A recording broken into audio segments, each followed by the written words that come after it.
leí, dice que había días que por ahí algunos nos comían y eso y no tenían fuerza, algunos no tenían fuerza para levantarse. Que una persona de 19, 20 años mentalmente no está preparada para enfrentar una guerra como esa.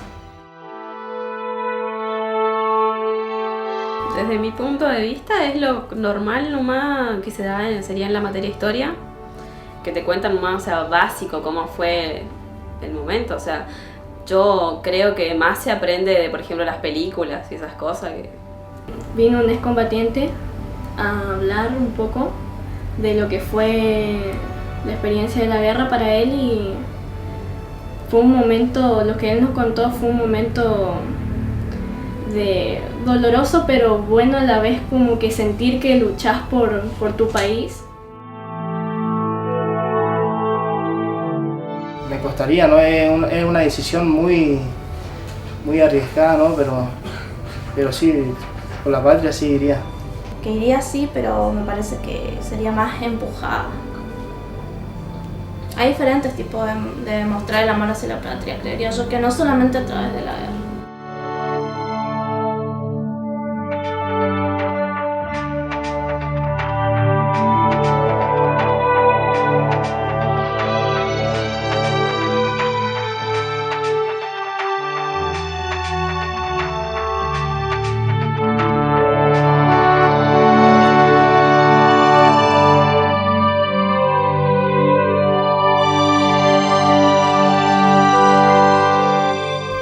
Malvinas sabemos que son varias etapas. La primera, una de euforia, porque se hizo la recuperación en una forma magnífica, con mucha euforia en todo el país, no solamente en la isla. Entonces ahí todos con un ánimo muy elevado.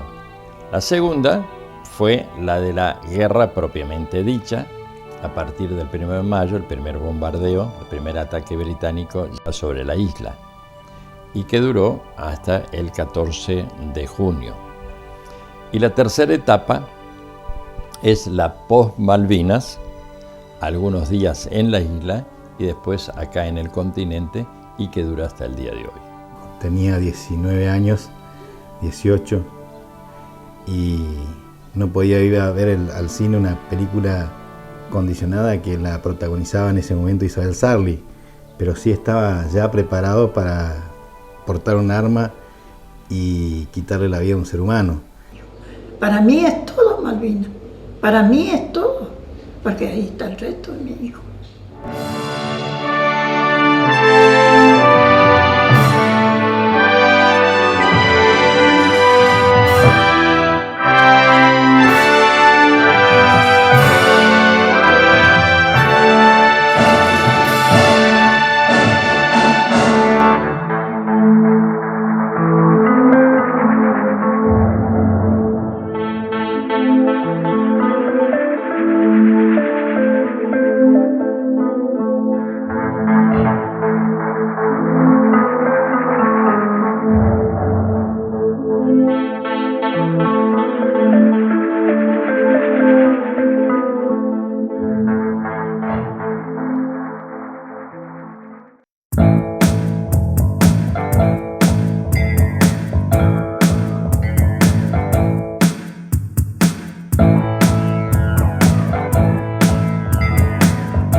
A inicios de los años 80, el modelo económico establecido por el gobierno militar de Argentina muestra signos de agotamiento. Se producen tensiones sociales. La inflación llega al 90% anual.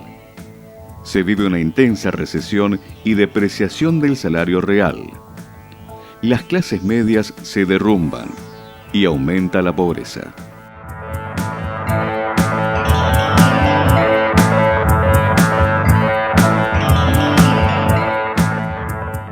Esta situación de crisis provoca el alejamiento del presidente de la Junta Gobernante, Jorge Rafael Videla. En su reemplazo, asume Roberto Viola, quien meses después es destituido, y lo sucede Leopoldo Fortunato Galtieri.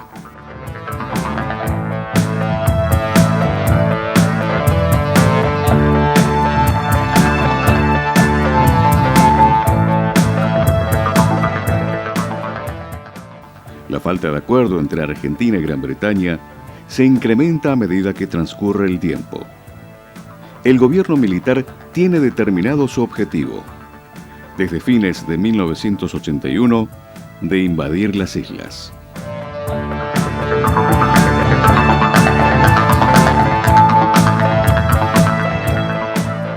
La decisión de recuperar las Islas Malvinas se toma por dos razones: para desviar la atención ciudadana de los problemas que vive el país y de estimular el patriotismo explotando la sensibilidad popular.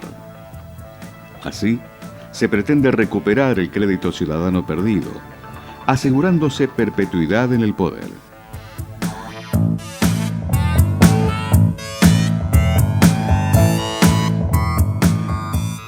Como primera maniobra táctica, se programa la Operación Azul, con el objetivo de planificar la toma de Puerto Stanley, capital de las Islas Malvinas. El 28 de marzo de 1982, se ordena la puesta en marcha del operativo, fijándose como fecha de ejecución el 1 de abril. La Fuerza Naval abandona Puerto Belgrano.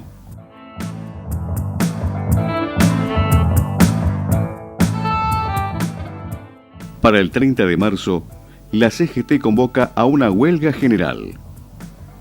Nutridas columnas de trabajadores convergen en Plaza de Mayo.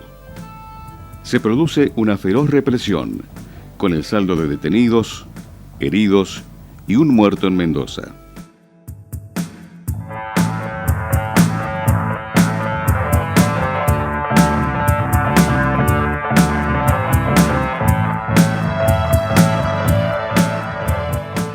El 31 de marzo se corta toda comunicación con el continente y el código cambia de Operación Azul a Operación Rosario.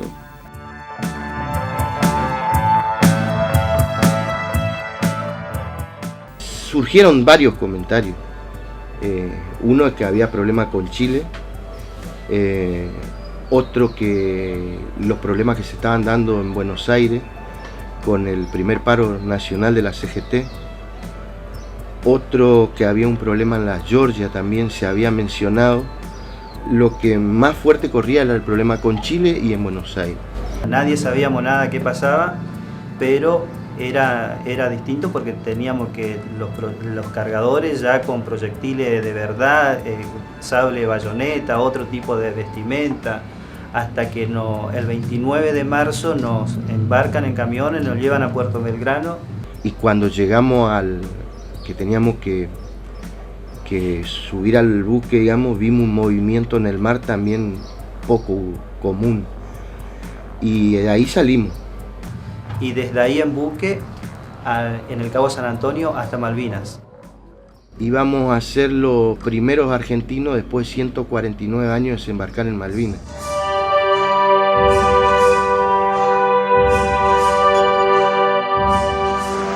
Nuestra misión es la de desembarcar en las Islas Malvinas y desalojar a las fuerzas militares y a las autoridades británicas que se encuentran en ellas. Eso es lo que vamos a hacer. El destino ha querido que seamos nosotros los encargados de reparar estos casi 150 años de usurpación.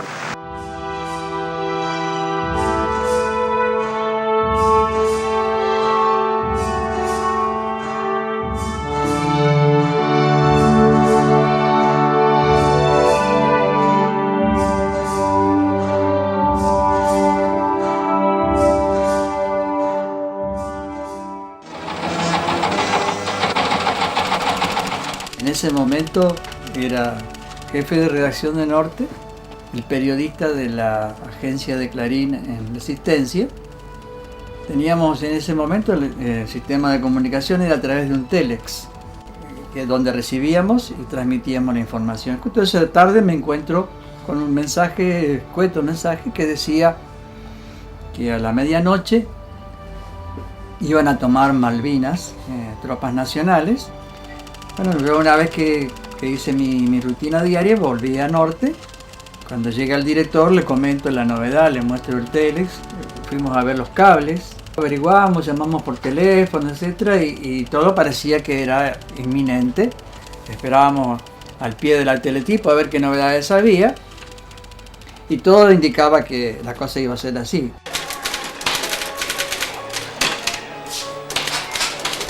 Hacemos una tapa inusual, una sola foto, un solo título y un título que nosotros le decimos catástrofe porque el tamaño de las letras era el máximo.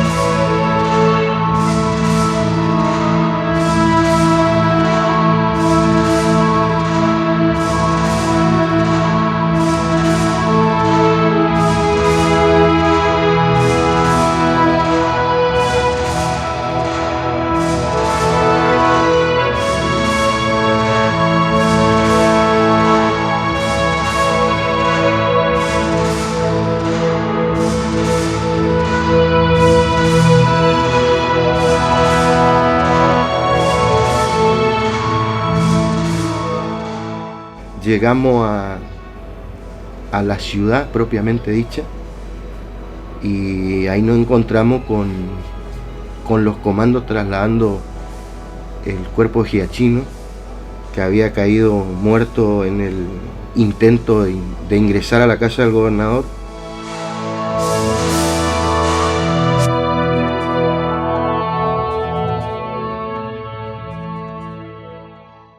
Compatriotas, hemos recuperado, sin rencores, pero con la firmeza que las circunstancias exigen, las islas australes que integran por legítimo derecho el patrimonio nacional.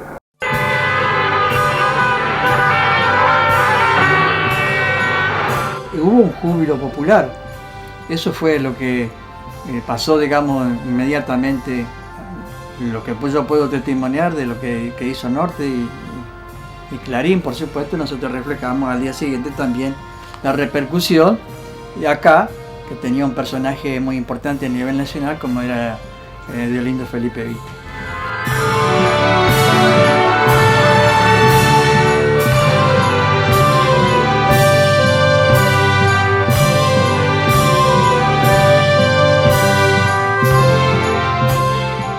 ¿El escribano Vital y el Partido Justicialista están plenamente de acuerdo en eso? Sí, señor, porque si no estuviéramos de acuerdo no estaríamos acá. Escribano, ¿cuál es su visión en perspectiva hacia el futuro a partir de esta serie de acontecimientos que han comenzado a producirse? Bueno, yo tengo fe en el futuro, que vamos a salir bien de esta en la medida que podamos consolidar la unidad interior.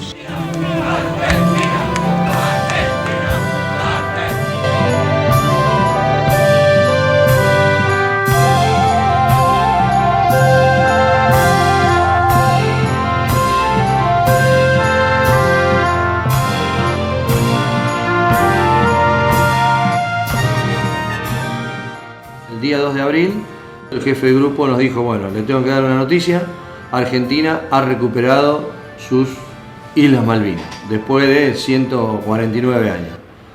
Así nos enteramos los pilotos de combate de la Quinta Brigada. Cuando estaba a punto de salir de baja, nos fuimos todo al aeropuerto, me acuerdo bien, a un avión, le sacaron todos los asientos y de ahí nos fuimos a Malvinas. Tengo que confesar y decir que yo no creía en la guerra. A mí me parecía todo como un paseo, porque y todo era tan nuevo, tan para descubrir, ¿no es cierto?, que me olvidé casi de la guerra. Ya estaba 5 meses de baja, estaba trabajando en una empresa acá, Iñigue, la empresa más grande de Resistencia. Escucha el noticiero, tomaron Malvinas.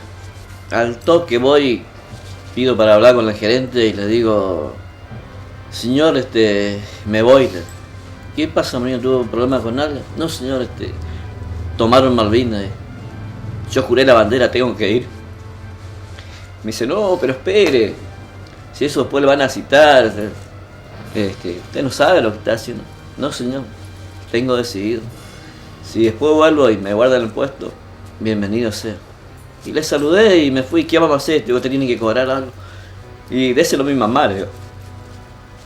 Me voy, yo a mi casa, le digo, mamá, me tengo que ir. Tengo que presentar el regimiento porque tomaron Malvinas.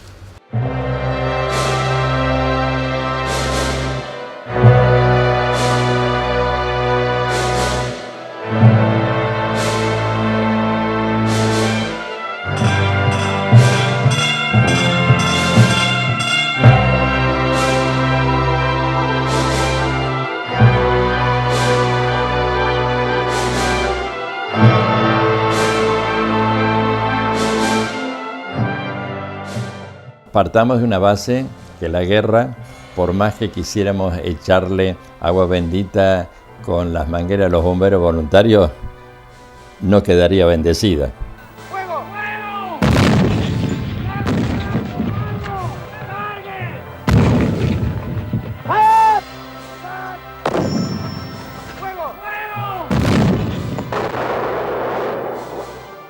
Sí, significa un montón de sentimientos encontrados, porque más allá de discutir si era favorable la situación o si era momento o si estábamos en condiciones de afrontar un conflicto bélico con una potencia mundial, sin duda para quien les habla no deja de ser la causa justa y soberana. En potencia estábamos 18º, 19º, íbamos a pelear con la tercera potencia mundialmente. Así que imagínense como en tecnología cómo estábamos nosotros atrasados y en el mismo personal de los que peleaban en Malvinas.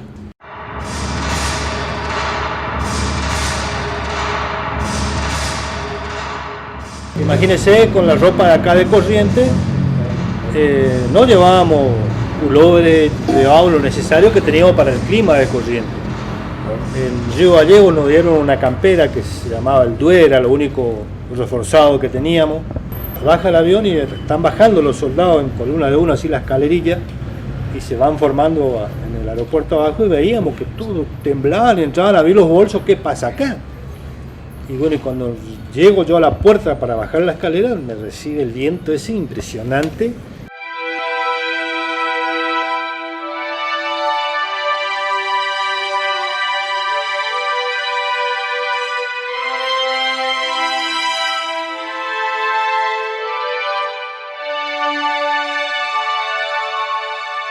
Esos muchachos sí sufrieron mucho porque eran correntinos y chaqueños. Habían salido aquí con 35 grados de temperatura ese día en avión. Habían llegado a Malvinas con 15 grados bajo cero. Ese día nos destinan, ¿no es cierto?, cerca del aeropuerto para luego llevarnos a un lugar que se llama Monte Challenger. Bueno, donde allí se nos produce la primera baja, tuvimos nosotros, nuestro regimiento lo tuvo allí. Una confusión de sombras de entre la neblina y allá y la oscuridad o animales sueltos hizo que hubiera disparos interfuerza, entre fuerza, la propia tropa. El viento era muy fuerte y no se escuchaba la voz, ¿no es cierto?, de alto, y este muchacho salió a hacer sus necesidades y el fuego de un propio compañero pone fin a su vida, ¿no?, con un tiro en el pecho.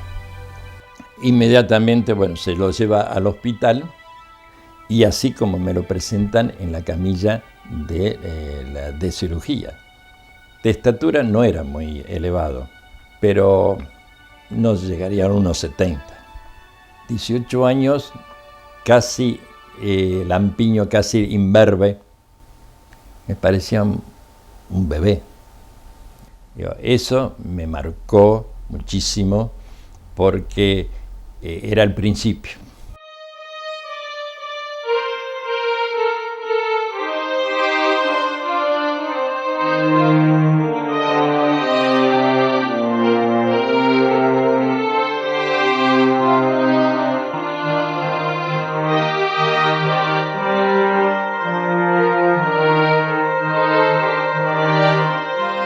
4 de la mañana yo tomo la guardia, cada 2 horas hacíamos guardia, con el viento era imposible. Ya estábamos instaladísimos, ahí teníamos como 20 días ya en ese lugar. Los aviones, los ingleses ingresaban, en esa hondonada donde estábamos nosotros, ingresaban, hacían un curso y iban al aeropuerto.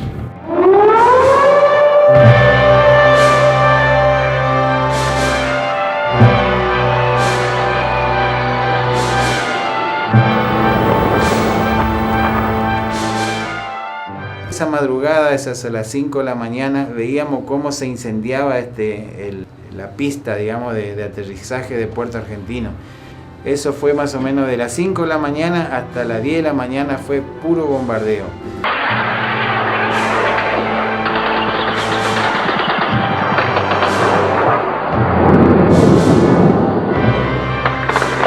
Siguen las explosiones en el aeropuerto que podrían ser originadas, además de las bombas, por los combustibles que explotan.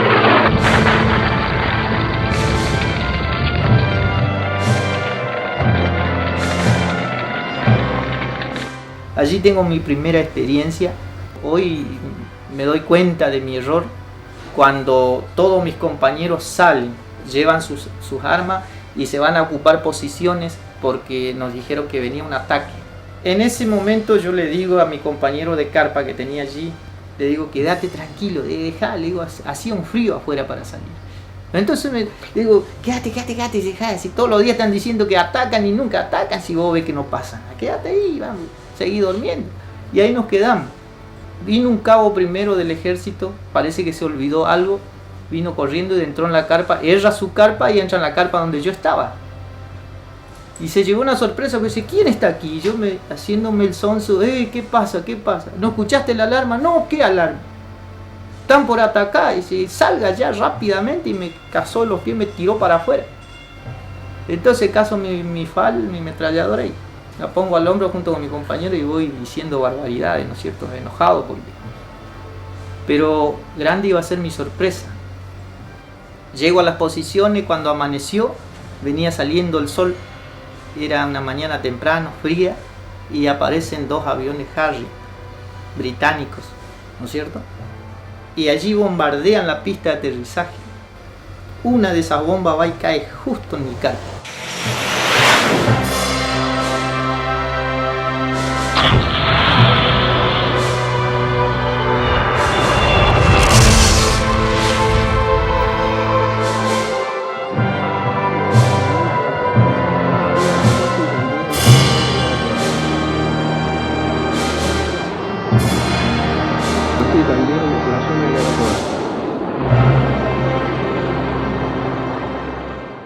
Ese día vi los primeros muertos. Muchos de nosotros tuvimos la primera experiencia con la muerte, ¿no? De ver compañeros muertos.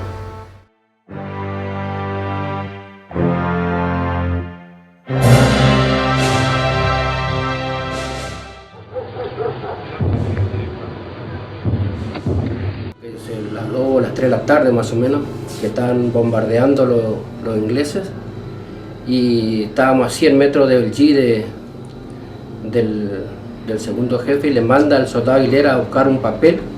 Cuando él se va hacia el G, cae una bomba y a él le mata la bomba explosiva.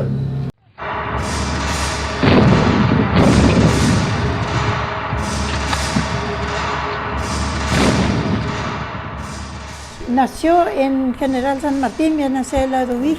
En la Eduvige.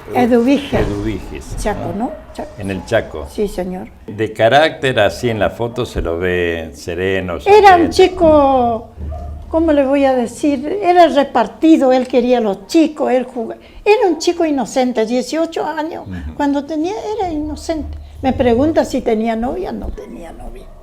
Lo único que él tenía ese corazón que veía a los chicos que no tenían para tomar un cocido o no tenían para comer, él se iba y le sacaba a mi mamá y preparaba una jarra y le daba de comer a todo. Le sentaba, porque teníamos un patio grande, le sentaba y le daba de comer todo. Aquí en la carta esta es del 13 de abril. Él viajó. Sí, cuando viaja, ¿no? Sí. Que le dice, queridos padres, quiero dirigirle esta cartita que me encuentro muy bien. Y si pueden, mándenme una carta. no se haga problema porque estoy muy bien y se pueden mandarme a decir cómo están ustedes, no se hagan ningún problema porque estoy muy bien.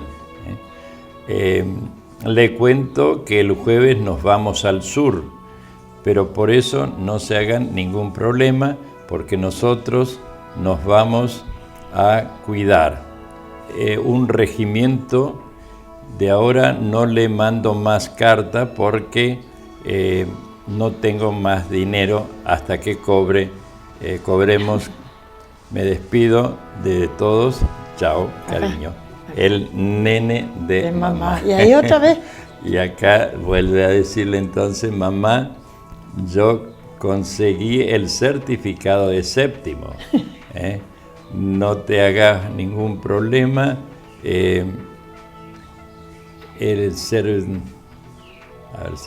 Decirle al maestro porque ya lo tengo. Un beso a mamá, a papá, a todos mis hermanos. Chao. A la chinita. ¿Chinita quién? La paraguayita. La paraguaya. La sobrinita. Dos sobrinitos también. Sí. No, la paraguayita, dice. La paraguayita. Paraguayita, sí, el papá paraguayo. ¿No? Decirle, me voy dentro de 2 meses, aquí pues. Te extraño. Cuando me vaya, voy a entrar en la gendarmería. Vio, ¿no? que él tenía que ser gendarme. Él también quería hacer esto. No, cuando vino del servicio militar, vino todo lo contrario a lo que era. Vino todo un hombre, parecía otra persona. Él vuelve en casa como de vacaciones. Él tenía que ir a dar la baja en el ejército. Y ahí lo vuelven a convocar. Y ahí no vino más. Mandó 2 cartas diciendo que estaba bien, que iba a volver, que ya tenía todos los certificados de los estudios para seguir el regimiento, que no nos preocupemos, que él estaba muy bien. Y bueno, las 2 cartas últimas hechas no recibimos nada hasta que nos avisaron que él falleció. Nosotros escuchábamos radio corriente. Y había sido que vino un chico, Barrio el apellido, viene a la mañana y me dice, y Mario, está durmiendo. Porque el cuñado de él era radiooperador de acá del Chaco. Ajá. Y él vino para avisarme, nos animó a avisarme que mi hijo estaba muerto. Bueno, pasó así, llovinaba, me dice, Mario, le digo, está durmiendo Mario. Y después vino otra vez, después vino el ejército, como a las 10 de la mañana se me presentó. No sé qué fue. Sí, ¿y qué sentimiento en ese momento? Vinieron a parar la bandera. Le dieron la bandera con... Quedó 3 días la bandera.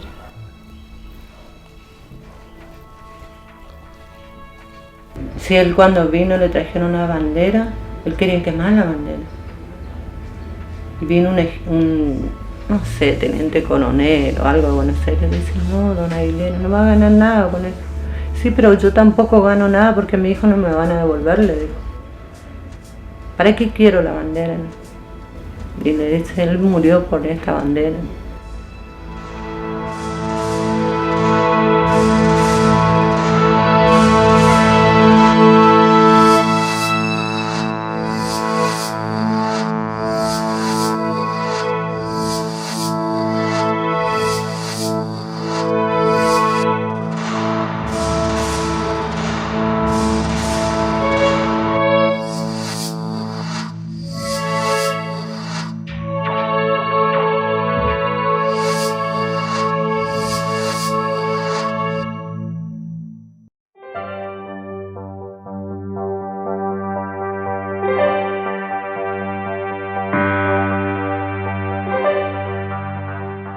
Yo fui como sacerdote para tener esa presencia de iglesia que acompaña al hombre en todas las situaciones.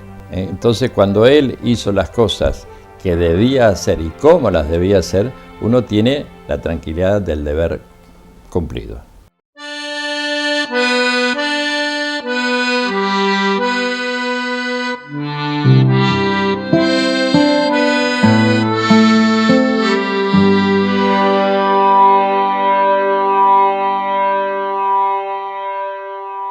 Estuve con el ex soldado muerto en Malvinas, el soldado Genaro Alberto Pavón.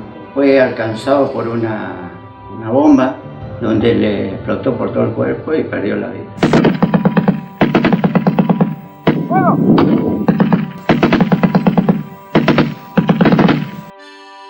Ayúdele a su compañero a cargar los proyectiles, usted que es más alto, y arrástrese con la caja de proyectiles. Como no sabía nada, entonces yo ponía la caja de munición en mi espalda, que tenía 4 proyectiles, y era pesado, tenía más cerca de 50 kilos, yo calculo, con la humedad de la madera, más los proyectiles adentro, y yo me arrastraba, qué sé yo, unos 50 metros con ese por una guía que había ahí, y le pasaba a ellos, y ellos cargaban, se le ponía una espoleta, algo así en la punta, y el otro el tirador, y disparaban ahí. Yo creo que ellos le habrán cerrado mal, porque yo no lo vi el otro día, porque yo me quedó soldado el ojo y este me quedó soldado. O sea, no vi todo un día. Y un cabo ahí, no me acuerdo el apellido que estaba ahí de 4, me ponía hielo así, y a la noche me abrió este ojo y no veía nada. Y bueno, y después, y me dolía mucho, me ardía mucho, y después más tarde, como a las 2 horas, me hizo lo mismo con este y ahí vi. Bueno, dije acá, puedo seguir un poco más.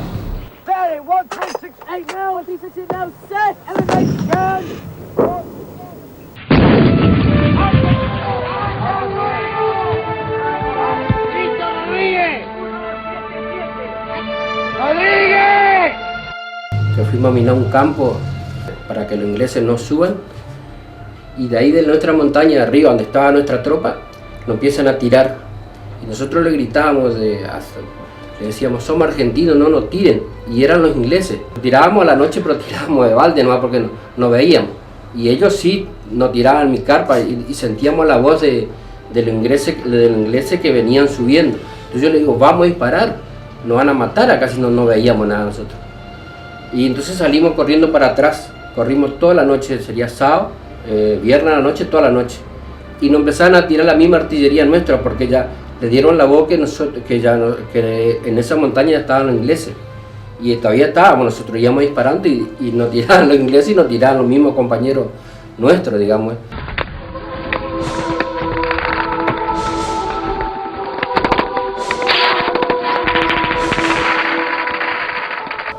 5 días, 5 meses, porque no es que no había, sino que no nos llegaba en el lugar que nosotros estábamos, porque no podían llegar nadie, únicamente estábamos nosotros nomás. Y bueno, teníamos ahí arriba en la montaña como 10 muertos, todos afilados uno a otro, al lado del otro, y cada día morían un compañero, los soldados con hambre.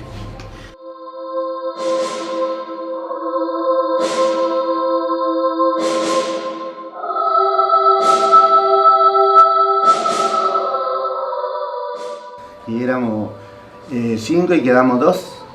Y bueno, me dijo este otro, que sea Dios quiera, si salvamos, porque ya no teníamos más nada y escuchábamos el ruido, lo que venía como indio ya lo último. Y nos metimos ahí abajo y tiramos el cuerpo del otro y por eso nos repasaron. Y cuando pasaron, inclusive rompieron todas las carpas, eso es donde estábamos. Y ¿pasaron todo alrededor de ustedes? Sí. Y ¿le dieron como muerto en realidad? Sí.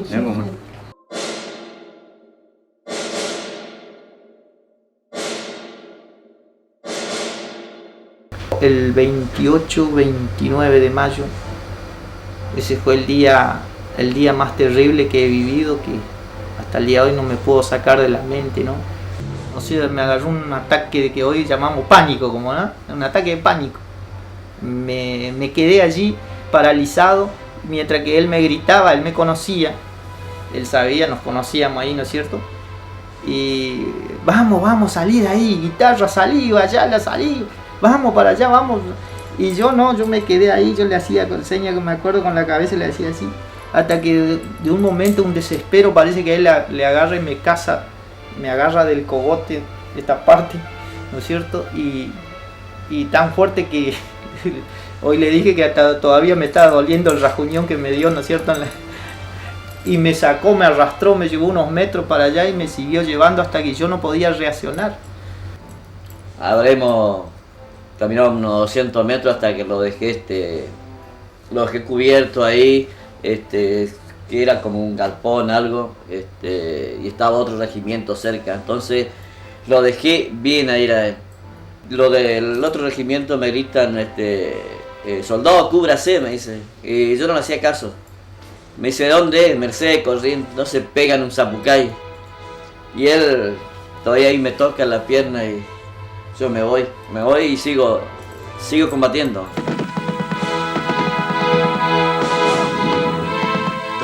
Nos mandan a primera línea, por culpa mía quizás, pero era porque yo entraba, yo me escapaba y robaba, sacaba cigarrillos, chocolate para darle a ellos, para darle a los grupos que sabía que tenían mucho frío y querían fumar, querían poner algo caliente en la boca, entonces alguien se tenía que jugar.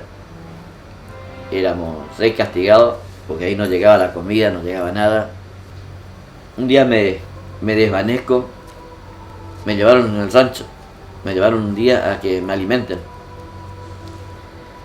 Que después vuelvo, entonces ahí yo ya vi todo cómo se manejaba el tema. Cuando vuelvo, tuvimos un tiempo, me vuelvo a escapar, que traje un cilindro de comida para ellos, me había ido con Chanampa.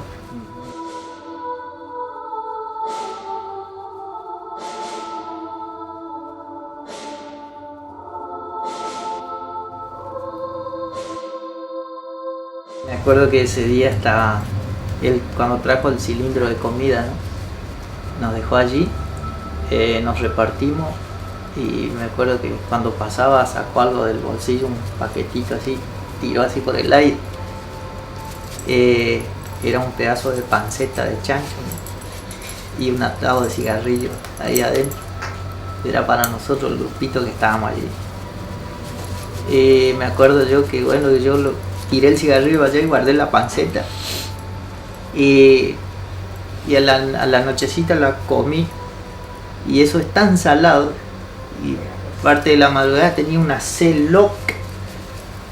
Y no teníamos agua porque allí el agua no. Y como lloviznaba, ¿no es cierto? Entonces agarré la carpa y le puse así. Y juntaba la agüita que iba juntando y la iba tomando así con las manos. ¿No es cierto? Aunque hacía frío, allí lloviznaba semanas de punta, ¿no? Y en plena, en primera línea, eso era todo descarpado, allí no había dónde refugiarse. Además que en la carpa, en la posición nuestra, en el primer ataque, cuando quema la carpa, él se quema un par de carpas, si quema la mía. Cuando hicimos la posición, nosotros no, el Pozo Zorro no cubrimos con la carpa, cubrimos con yuyo que había ahí, unos palos nada más, o sea que constantemente mojado, Pozo Zorro con agua todo el tiempo. Todo el tiempo. Y fue muy duro estar en esa parte, fue muy duro.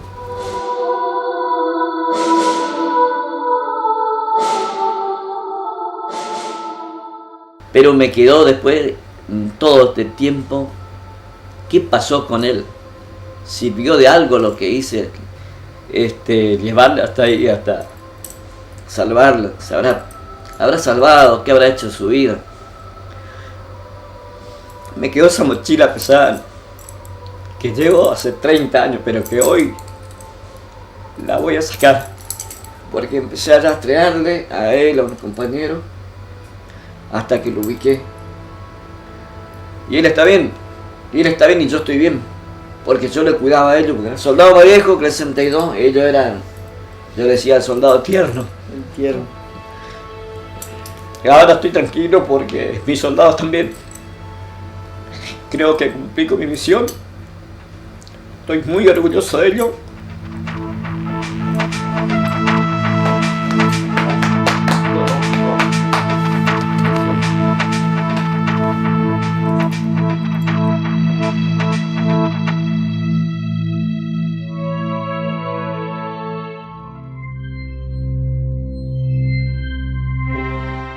Mi olla era el casco, que me cubría la cabeza. Yo ahí cocinaba la oveja, le enjuagaba con la carne, con el agua del mar, cuando subía la marea, y cuando bajaba la marea, nos poníamos a juntar pescaditos chiquitos que quedaban en las pies de la trancada. Yo les puedo asegurar que no pasan frío, porque tienen muchísimo abrigo, y van a volver con algunos kilos de más porque comen mejor que en casa. Nosotros una sola vez nos visitó el helicóptero llevándonos víveres. La otra vez que nos llevaba nos enteramos que lo bajaron los artilleros, los ingleses. Entonces teníamos que rebuscarnos nosotros. Primero empezamos comiendo gaviota, después comimos pingüino. El pingüino hay que cuerearle porque la pluma es muy pegada al cuero y es una carne negra, y comimos pingüino. ¿Por qué? Porque aparentemente para los milicos eso iba a quedar para ellos. Entonces las ovejas no había que tocar, no había orden de comer, hasta incluso hubo compañeros estaqueados porque habían comido ovejas. La oveja, ¿cómo la comemos toda acá? A la parrilla. No había leña. ¿Qué hacemos? La turba. Y bueno, vamos a cocinar la oveja a la parrilla, un alambre ahí que cortamos. Trajimos un pedazo, unos postes, una iglesia que tenían ellos, otro cerco. Con la turba hicimos fuego, hicimos la oveja a la parrilla. Le pusimos del lado de la costilla porque primero se cocina al lado de la costilla, todo asado, todo lo que sea. Cuando le dimos vuelta, uno dijo, bueno, el riñoncito me toca a mí. Y comió, no, pará, no coma, que vamos a comer, se está cocinando. No, pero el riñoncito está, ya se va a quemar, se va a secar, y cazó el otro. Y cazó el otro, y nos prendimos todo y comimos la oveja cruda. La mitad nomás se cocinó.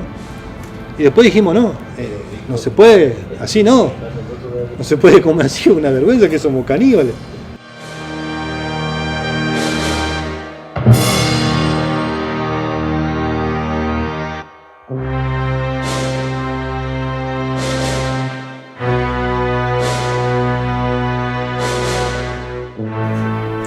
Y estuve alrededor de 45 días, donde he pasado, creo que han pasado la vida más vertiginosa que le puede suceder a una persona, de estar en la cúspide de la adolescencia a ser un adulto total.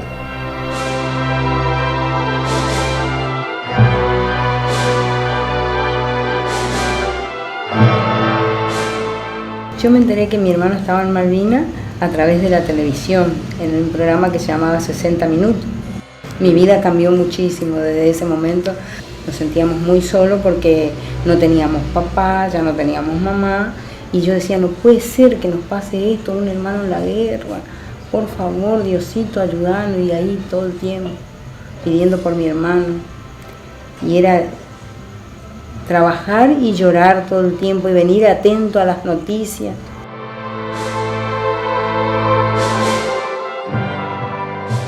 Yo volví porque había sufrido unas heridas, y a los heridos de mayor consideración se le transportaba y se le trasladaba al hospital militar de campaña en Puerto Argentino, y de ahí nos trasladaban se trasladaba a los que se consideraban de gravedad al continente. Tomé una iniciativa de decirle a mi tía, una hermana de mi mamá que vivía en Buenos Aires, que me esperara, porque yo no sabía tampoco cómo me iba a encontrar con mi hermano. En ese entonces veo un auto negro, era la señora Amalia Lacroce de Fortabán, la que estaba. Yo no la conocía, para mí era todo nuevo. Entonces ella me dice, ¿qué querés hacer, querida? ¿Querés ir a un hotel? ¿Querés bañarte? ¿Querés ir a descansar un rato? Después vamos hasta el hospital donde está tu hermano. Yo te voy a llevar, me dice. Vos no te preocupes, despreocupate, me dice. Entonces le digo, no, yo ya quiero ir a verlo a mi hermano.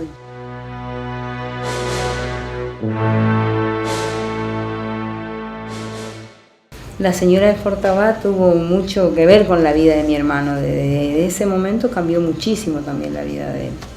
De una guerra al cambio que hizo, lo que la señora colaboró con él en regalarle la casa, en estar siempre atenta.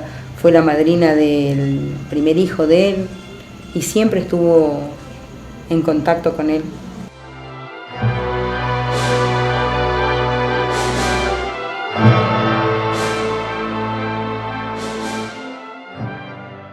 Héroe no es solamente cumplir el propio deber.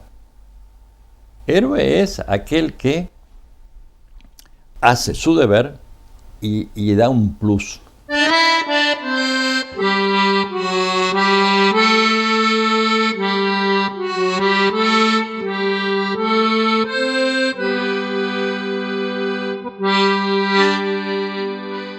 Y yo creo que en una guerra hay de todo.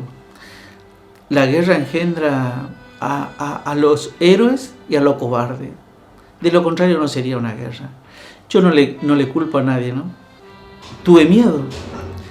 ¿Y dónde se ve a un héroe con miedo? Acá está.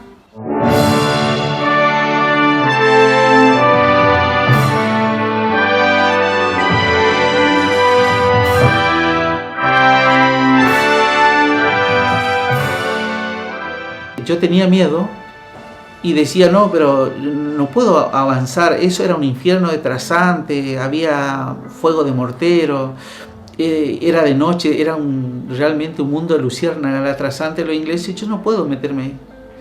Pero había algo adentro mío que actuaba en forma contraria, porque yo tenía miedo y había decidido por momentos no hacer esa misión. Pero me encontraba caminando hacia la misión, digamos. Y eso son cosas que después uno con el tiempo empieza a analizar y digo yo, hay algo que tenemos adentro, una fibra, y bueno, que no nos podemos dar el lujo de abandonar a un compañero.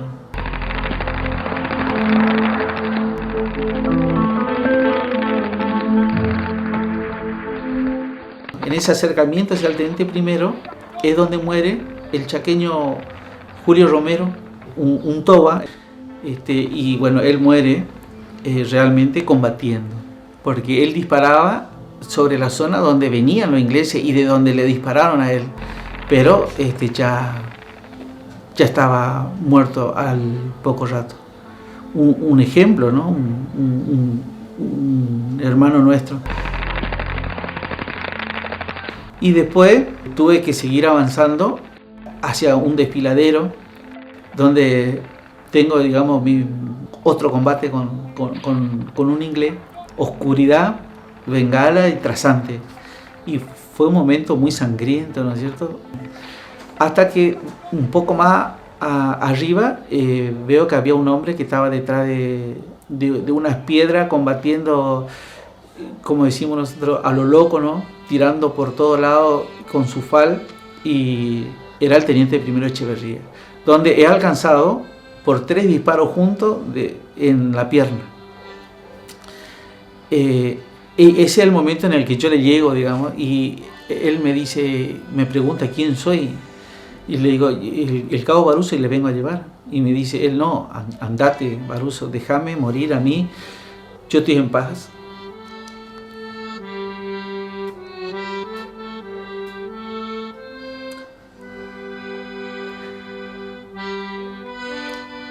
Estoy en paz con Dios.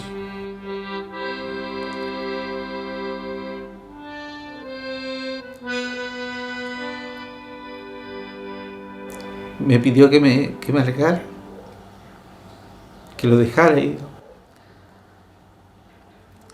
Y entonces yo saco mi cuchillo y le corto el cordón que tenía la chaquetilla acá adentro, y le empiezo a hacer un torniquete en esta zona. Y así, a lo largo de esta operación de repliegue, digamos, he alcanzado por 2 disparos más. Me meto entre las piedras y doy una vuelta para ver con el visor cómo venían los ingleses, cuál es el camino a seguir. Y cuando vuelvo encuentro que había un enemigo cerca de él, y bueno, le ataco con mi cuchillo.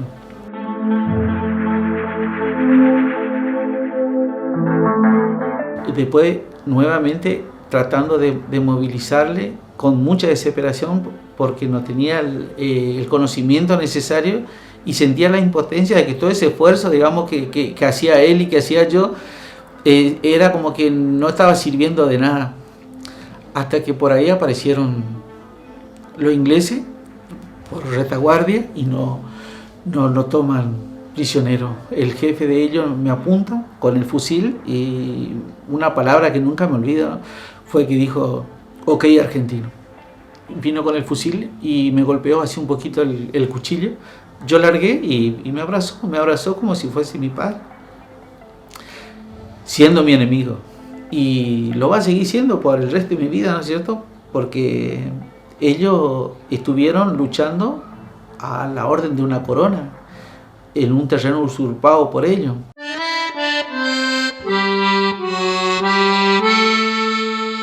Los ingleses lo primero que querían era curarme a mí por la cantidad de sangre que yo tenía en la ropa.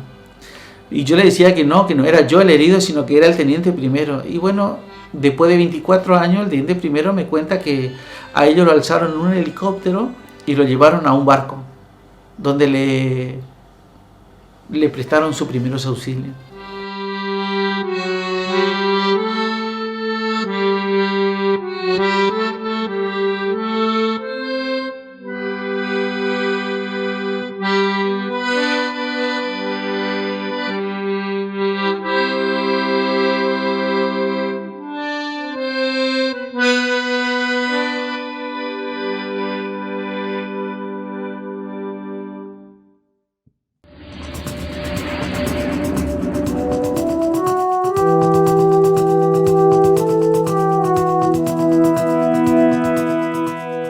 Fue a lo mejor tocante para nosotros cuando hundieron el Belgrano. Hemos perdido como 350 personas que iban arriba de ese buque, o sea que cuando nos hunden el Belgrano ya no había marcha atrás, digamos, ya la guerra debía continuar o llevarse a cabo hasta la última consecuencia.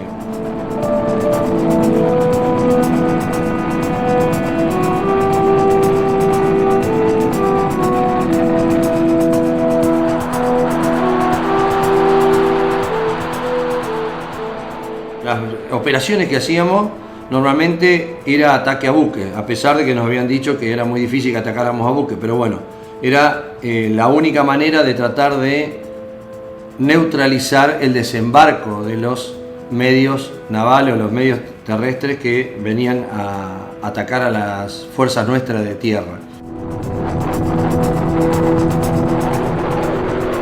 Nosotros sabíamos que era muy peligroso, digamos. Nosotros habíamos tenido una explicación de pilotos navales, allá por el 5 de abril se acercaron a Villa Mercedes a darnos la explicación de cómo se producía este tipo de combate, porque la Fuerza Aérea no estaba preparada para el combate aeronaval.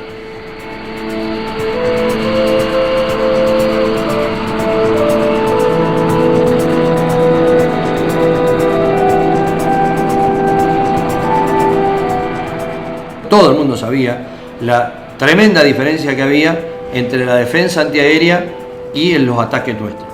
Era muchísima la diferencia.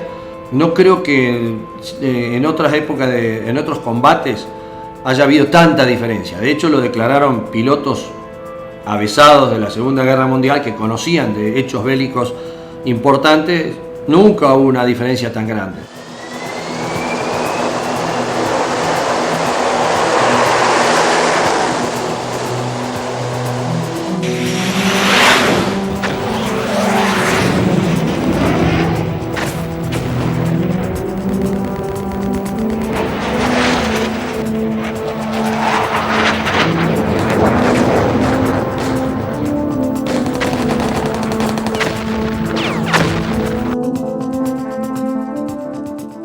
No teníamos ningún tipo de defensa, pero absolutamente ni una. Si usted me dice, bueno, tenía cañones, ni cañones a veces teníamos, porque se congelaba, se cargaba el cañón a aire comprimido y muchas veces se congelaba, no alcanzaba a descongelarse, y cuando uno disparaba el cañón como para descargar energía, tensión y tirar con algo para asustar, por lo menos salía un solo disparo, el que estaba en la cámara, en la recámara.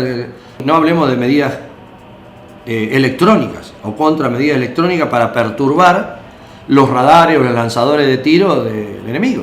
Nada, absolutamente nada. Lo único que yo tenía era el avión, maniobras que podía hacer en el avión y la bomba que llevaba colgada. No teníamos un elemento tan infantil que era un radioaltímetro que por ondas eléctricas le daba exactamente la altura, los aviones nuestros no lo tenían. Entonces había que volar de acuerdo a nuestro entrenamiento, y mientras más bajo volábamos, mientras más sentíamos el efecto suelo del mar, ahí era donde teníamos que detenernos porque no sabíamos la altura que volábamos. Pero volar rasante en la tierra es peligroso. Imagínense en el mar, que uno no tiene ningún tipo de referencia. Descendíamos a lo más bajo que se podía, 5, 10, 15, 20 metros del agua, tratando de sortear los radares enemigos, cosa de que no nos vieran, y que cuando nos vieran el tiempo de reacción de la defensa sea mucho menor, porque si nos veían a 60 kilómetros, obviamente ya les digo, podían tirar misiles de 60 para adentro. Si nos veían más cerca, los misiles o la defensa que podían desarrollar era mucho menor. Entonces, mientras más bajo volábamos, menos tenía tiempo de reacción de la defensa. Esa era una de las defensas que teníamos nosotros, que podíamos hacer para poder realizar un acercamiento sin ser visto.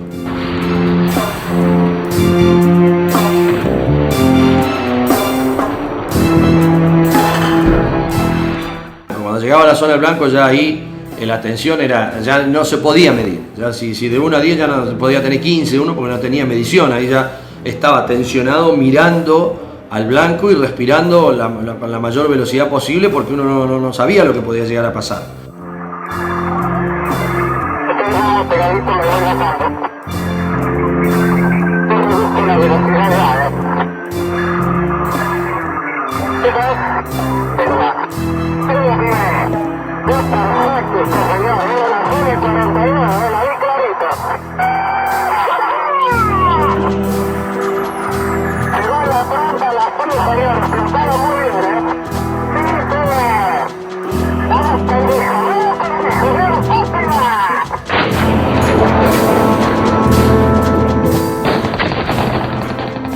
Cuando uno hacía la maniobra esa y obviamente se enteraba después del resultado, era una satisfacción personal, porque lo que a uno le habían ordenado, para lo que uno se había entrenado, era para combatir al enemigo por su país, lo estaba cumpliendo.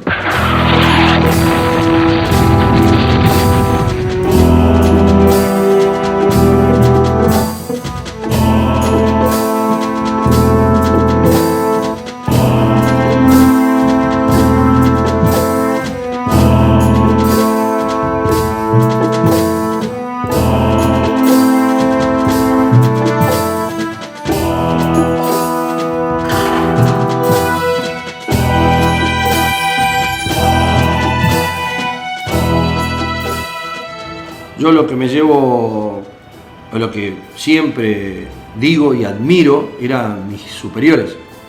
No solamente al jefe de escuadrón, que era una persona mayor, ya tenía casi 50 años, que no tendría que haber volado, y él, para dar el ejemplo, voló y nos mostró el camino.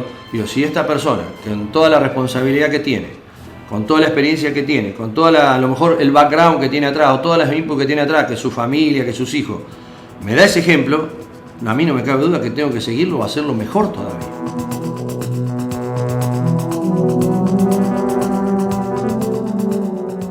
Perfectamente. Son 55 hombres. Acá los tengo a mi izquierda constantemente, acá en mi despacho, que son mi guía constante. Cuando uno tiene alguna flaqueza, que normalmente todo ser humano tiene flaqueza, solo tengo que mirar ahí y decir, si ellos dieron la vida, ¿cómo yo no me voy a soportar alguna otra de las cosas que pueden suceder en la vida?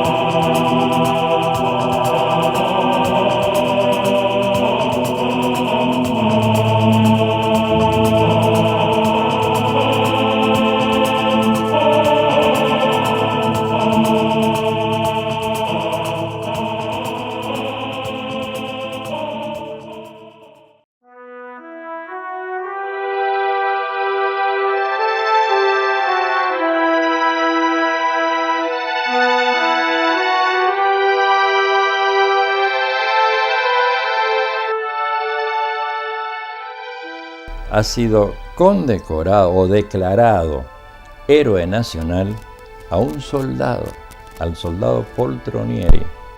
Este soldado, junto con su compañía, cuando tenían en la base del monte a todo un frente británico que venía arrasando, se le ofrece una resistencia impresionante, pero ante la superioridad numérica británica, Las autoridades argentinas mandan a hacer un repliegue.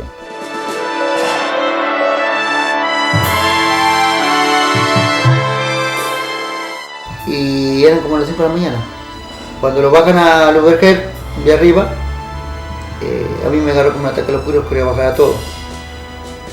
Y yo le dije al sargento y al subteniente que se retiraran, que se fueran, porque ellos tenían hijos, yo no.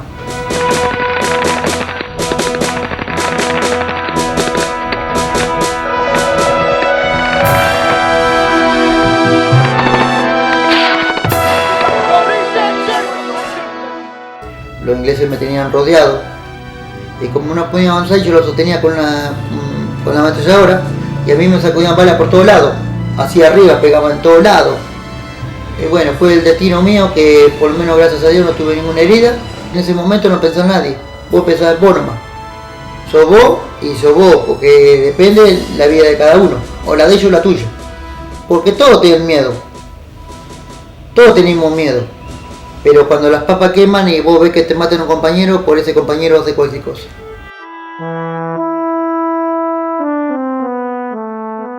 Después de ahí me vine desplegando para el pueblo y cuando iba llegando al pueblo veo el mástil, veo la bandera blanca colgada, me agarró una bronca y lloraba de bronca por ver la bandera blanca que se habían rendido, pero era como las 3 de la tarde. Y yo no sabía que a las 10 de la mañana se habían rendido, porque lo que pasa es que no teníamos comunicación.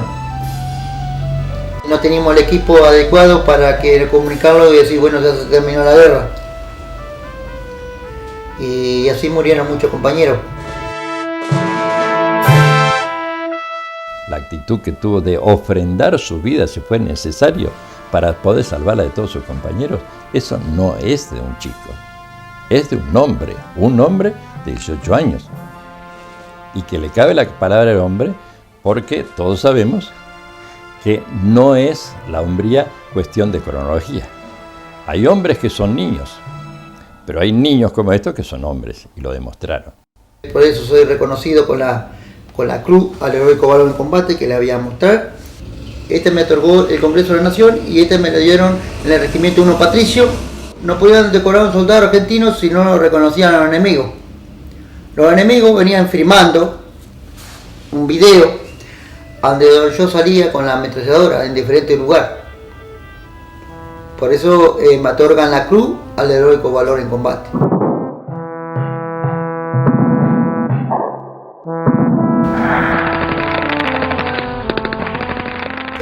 Esta pregunta: ¿qué pasaría si nosotros hubiéramos ganado la guerra? Estaríamos ahí. Si como perdimos la guerra, lo trajeron por la puerta del costado. El hecho de haber perdido la guerra, consideramos que no fue culpa de los soldados de última. No nos victimizamos por la edad, sino que por la poca experiencia por ahí que algunos tuvimos y relacionando con el enemigo, que es gente profesional que vive de eso, digamos. Había venezolano, había paraguayo, había colombiano, había cubano, peruano, mercenarios, chilenos.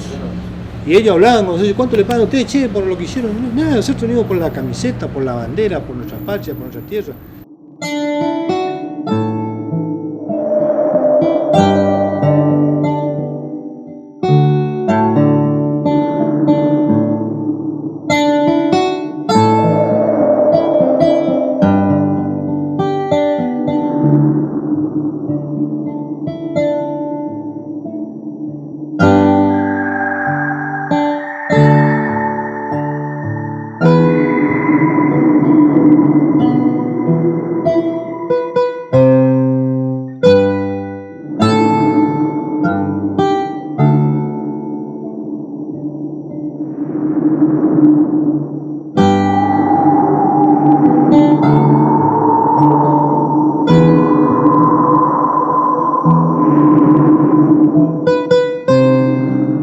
Al volver, y como perdedores, así entre comillas, ¿no es cierto?, la sociedad no los reconoció.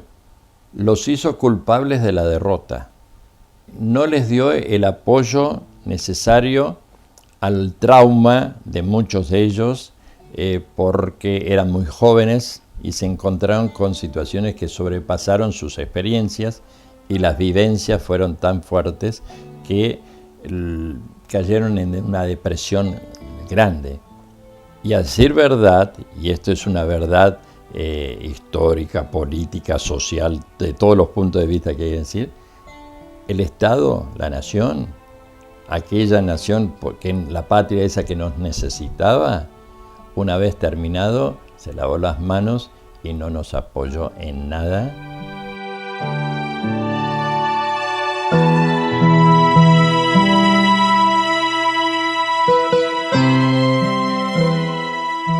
Con toda esa carga de frustraciones, de dolor, de desapego, más los calificativos peyorativos que se le indilgaban a los veteranos, ahora veteranos, excombatientes, como los chicos de la guerra, los hijos del borracho Galtieri, ¿no?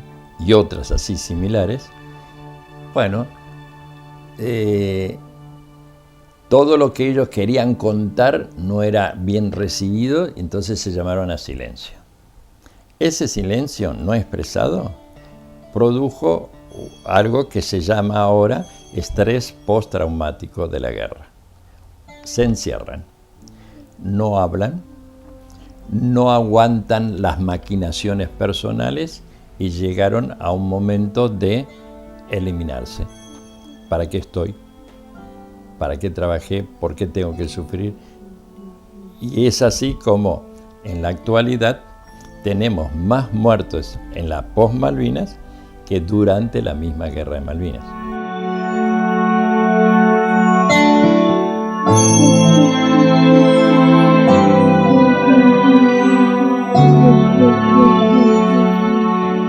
No voy a negar, tuve pensamiento muchas veces de quitarme la vida porque no sé, me ponía rebelde con la vida, ¿no? No soy agresivo, no fui agresivo, no tuve conductas violentas, pero sí estrés seguramente ya me han acompañado mi familia. Porque yo estuve a punto también de suicidarme, me colgué en una planta y bueno, se me quebró el gajo y me encontró mi pibe. Y bueno, y ahí comprendí muchas cosas, que quitarse la vida no gano de nada. Esto me ayuda a no terminar pegándome un tiro, fuera broma, estoy todo el día ocupado, no miro tele, no escucho radio, por eso yo apago todo. Ahora cuando está mi hija, tengo que ser respetuoso, ellos tienen su vida, ¿me entiendes? ¿No? Y hago esto, ahorita afuera estoy haciendo de coco, después vendo, hago jarrones, hago flores.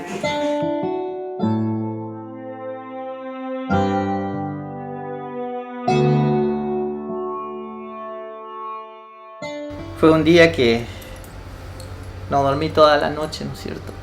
No conseguía trabajo, se me cerraban las puertas. Y salí al acceso oeste de mi pueblo, allí en Villa Ángela. Y estuve tomando todo ese día, toda la noche. Los pensamientos no me dejaban tranquilo. No podía vencer todas esas cosas, ¿no? Nadie me entendía. Mis familiares, muchos me dieron la espalda, me dijeron, vos te estás haciendo para pasarla bien, te haces. Y hasta que un día, por esas presiones, salí al asfalto, ¿no? Salí decidido para tirarme debajo de un camión porque en ese lugar hay cooperativas algodoneras y vienen camiones cargados, ¿no es cierto?, con algodón. Entonces yo dije, voy a elegir el camión más grande y me voy a tirar debajo para que terminar todo. Y nunca más no quiero vivir si yo sabía que esto iba a ser así. ¿Por qué no me tocó la muerte allá a mí? ¿Por qué a otros muchachos y no a mí? Y intenté, me fui y parece que me faltaba coraje para hacerlo. Había algo que me retenía, una fuerza que no me dejaba, Ese día que me fui decidido, listo, no pasó ni un camión.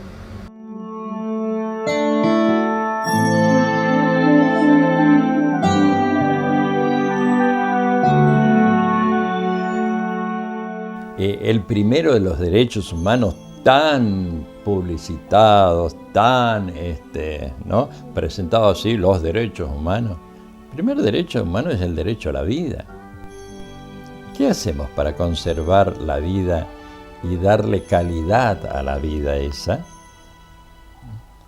Bueno, entonces mi trabajo ahora y mi recorrer el país y estos contactos que voy teniendo con los veteranos es un poco ese trabajo de contención, ¿no? Para que terminemos, cerremos, pongamos la paz también a la tercera fase de la Guerra Malvinas. Es decir, terminemos con los suicidios.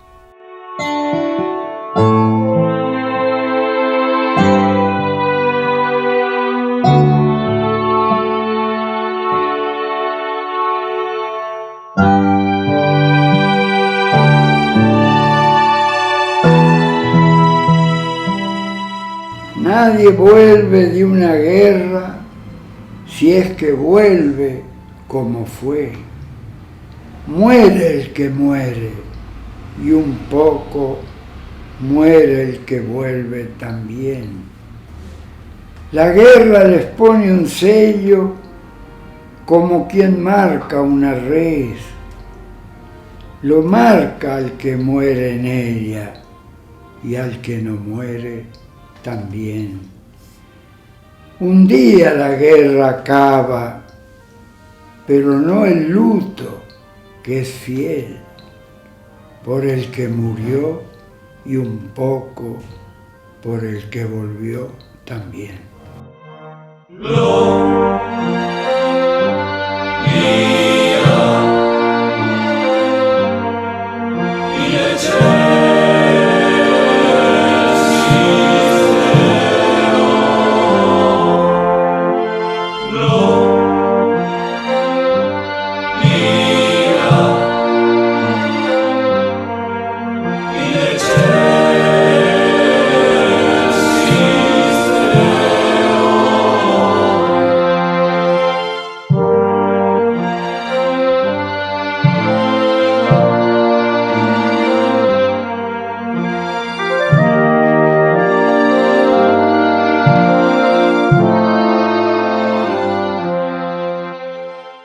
Cuando se terminan las actividades bélicas, empiezan a caer los hombres prisioneros. Tiene que hacer entrega de todo. Y entre las cosas, los rezagos ahora de guerra, también vi un grupo así de cartas, ¿no? Habiendo recorrido todas esas islas y teniendo un dominio de todo, fue fácil esconderme cuando el enemigo tenía que pasar por un lado y no dejarme ver, porque cuando la circunstancia me lo permitió, yo abordé el remolcador Yewin, alcancé al Irizar que estaba en alta mar a 40 minutos de navegación y me vine con el Irizar con todas esas bolsas porta equipo, ¿no? De todos esos materiales de rezagos de la guerra, ¿no?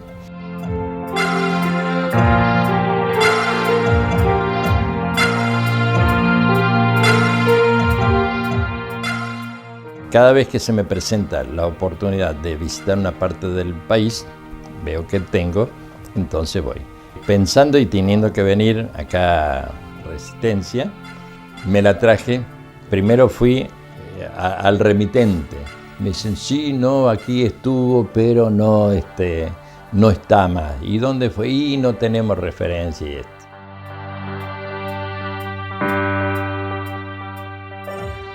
Sigo rastreando como ustedes buscan hacer los compañeros, yo también. Por ejemplo, encontré una carta de un soldado que se la mandaron allá a Malvinas y no se lo pudo entregar por la situación en que estaba.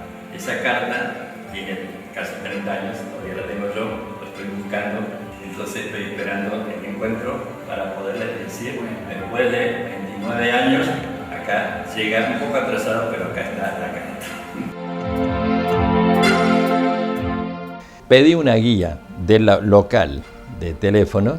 Bueno, oh sorpresa, me encuentro con el nombre, su domicilio y el teléfono. Lo atendí y me dice, mira, habla el capellán Vicente. Padre, ¿cómo le va? Inmediatamente me ubiqué quién era. Le digo, ¿cómo está? ¿Cómo anda General Roca? En cualquier momento le iba a llegar a retirar esa correspondencia, si es que la ubicó. ¿Cómo anda usted? Y me dice, vos estoy más cerca de lo que vos te imaginás. Y bueno, yo me imaginaba que él estaba en Buenos Aires o en Montecasero. Y el padre me dice, estoy más cerca de lo que te imaginás. Estoy en la iglesia María Auxiliadora del Colegio Don Bosco y tengo tu carta. Y ahí convinimos en una cita para encontrarnos y bueno, con un poco de expectativa y yo primero haciéndome un poco el misterioso para que él me reconociera y reconociera las circunstancias estas que habían rodeado todo esto. Agarré a mis hijos y digo, vamos, que está el padre Vicente, tiene la carta. Y bueno, fuimos allá, nos esperamos, ya más o menos nos identificamos. Empezamos a hablar, le presenté a los hijos. Le hice la entrega de la carta, que él emocionadísimo hasta las lágrimas delante de sus hijos. Estaba con una ansiedad porque quería saber el remitente. Quería saber el remitente y agarro y veo el remitente y veo que era mi hermana.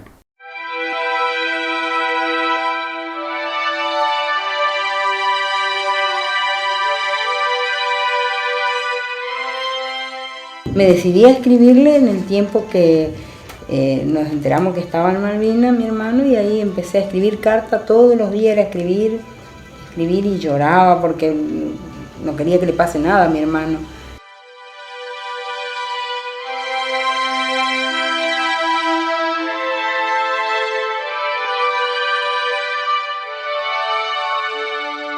Y no podía romper la carta ya de la emoción, le digo la verdad, me emocioné muchísimo.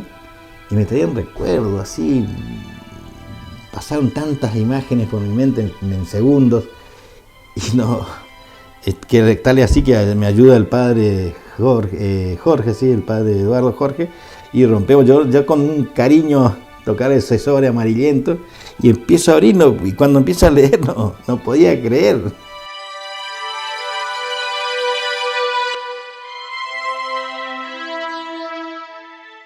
Una emoción terrible, mis hijos, todos nos pusimos, no podíamos contener hasta las lágrimas y nos estrechamos con el padre Eduardo en un abrazo que también se emocionó. Ha revivido aquellos momentos, los sentimientos de este pueblo argentino, y en este caso eran familiares de él, le mandaban a aquel momento, también otros amigos habían metido otros pedacitos de papel con saludos y eso. Fue un momento de mucha emoción. Y sorpresa más que nada, así, porque no me imaginaba que iba a venir de tan lejos y iba a traer la carta y sin avisar dónde hacer. Y me puse feliz, obvio, porque toda la historia, así, la odisea que hubo que pasar para que llegue la carta, la verdad que impresionante, muy feliz también y también me emocioné con él cuando lo vi, casi lloré, pero me aguanté las ganas porque yo no soy de llorar, pero la verdad que muy feliz.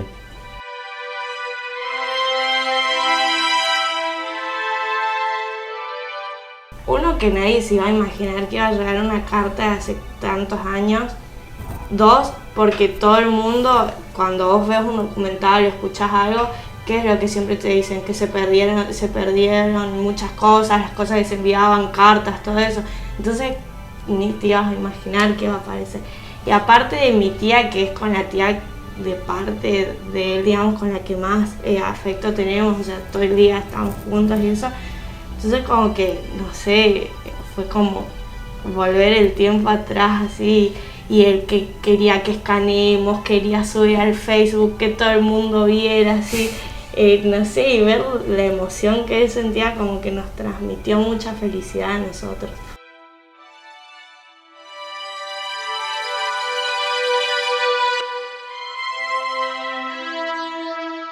Yo siempre voy diciendo, para mí es una responsabilidad, ¿no? Y un deber mío tratar de ir encontrándolos y ir haciéndoles entrega así en forma personal. Es una verdadera realidad. Después de 28 años, 4 meses y 10 días, recibí una carta que llegó a territorio malvinense.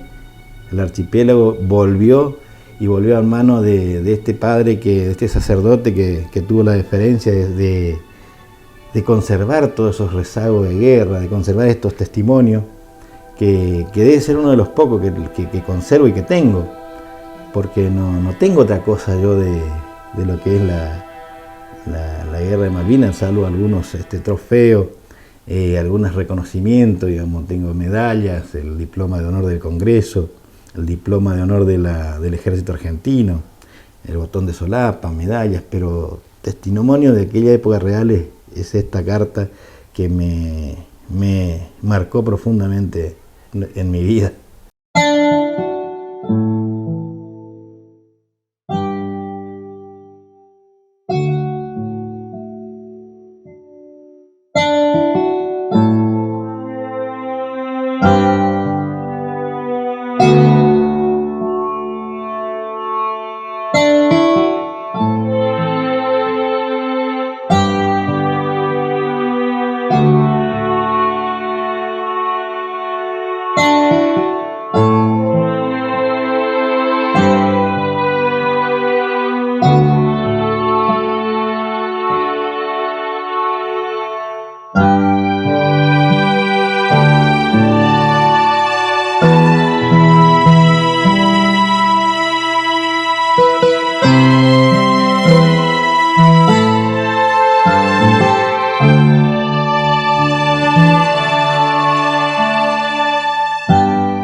Cuando usted pudo ir allá y ver la tumba del hijo allá, ¿qué sintió? La primera vez fuimos en un Jumbo 747 que salimos a las 8 de la mañana de Ezeiza. Quedó nuestro documento en Ezeiza.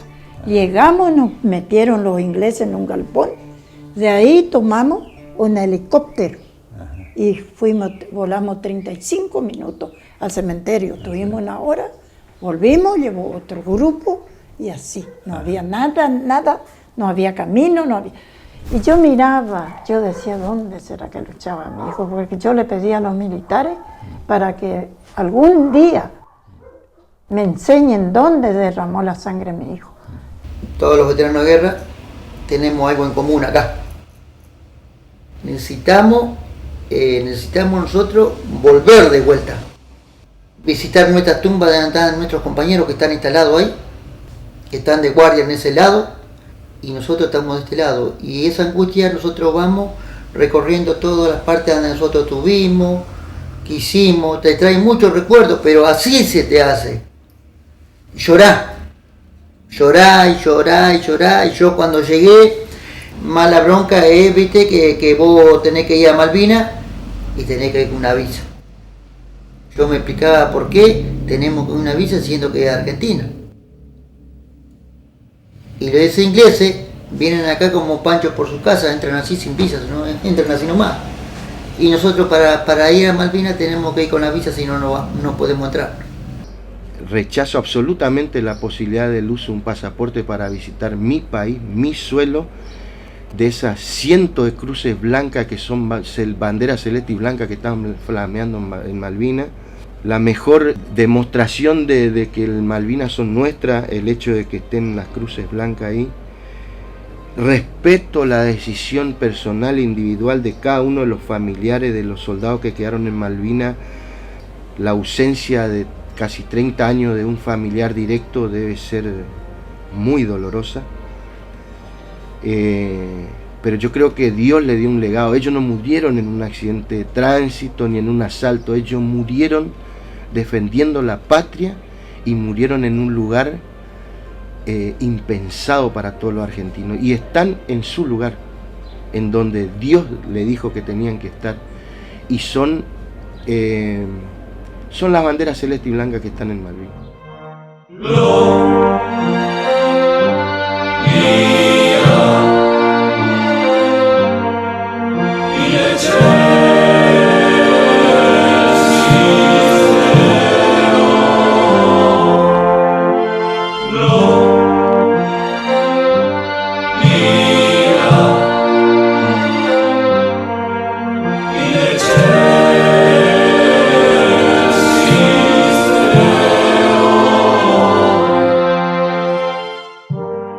que se rescata de esto es habernos tocado a nosotros. Lamentable muchos compañeros que nos pueden contar, pero orgulloso de haber ido. Iríamos otra vez de vuelta. No sé si en la misma circunstancia o de otra manera. La idea es ir, volver. No volver de la forma que están volviendo. Porque yo no voy a sacar un pasaporte para ir a Corrientes. Menos voy a sacar un pasaporte para ir a Malvinas. Y más pasaporte chileno. Y que el Reino Unido me autorice, le autorice a los chilenos para que los chilenos me autoricen a mí a ir a Malvinas. Eso es el dolor que tenemos nosotros. Eso es nuestro. Nadie puede hacer lo que están haciendo. Ese pedazo de tierra que está allá, ese pedazo es un grano para los ingleses, ese pedazo es Argentina.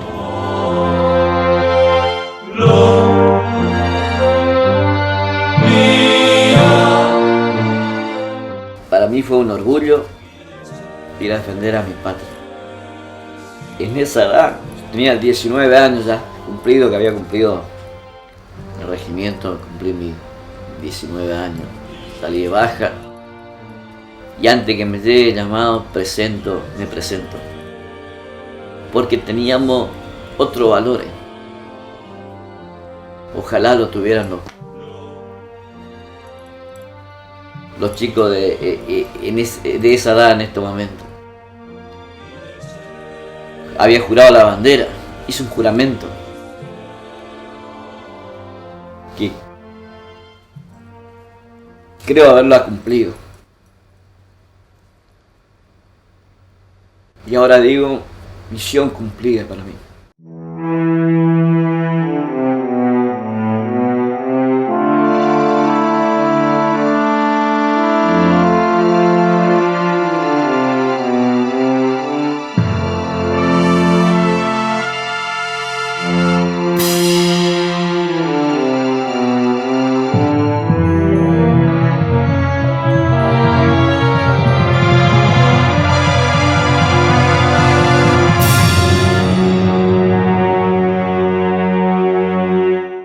Les juramos, compañeros, es mandato popular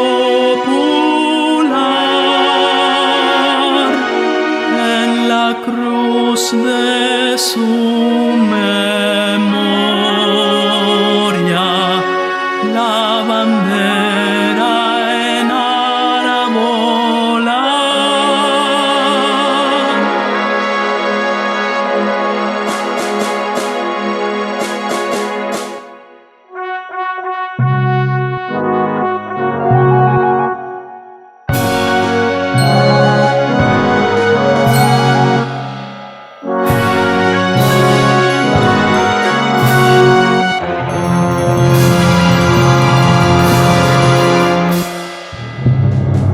Su blanco está en los montes y en su azul se tiñe el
Thank you.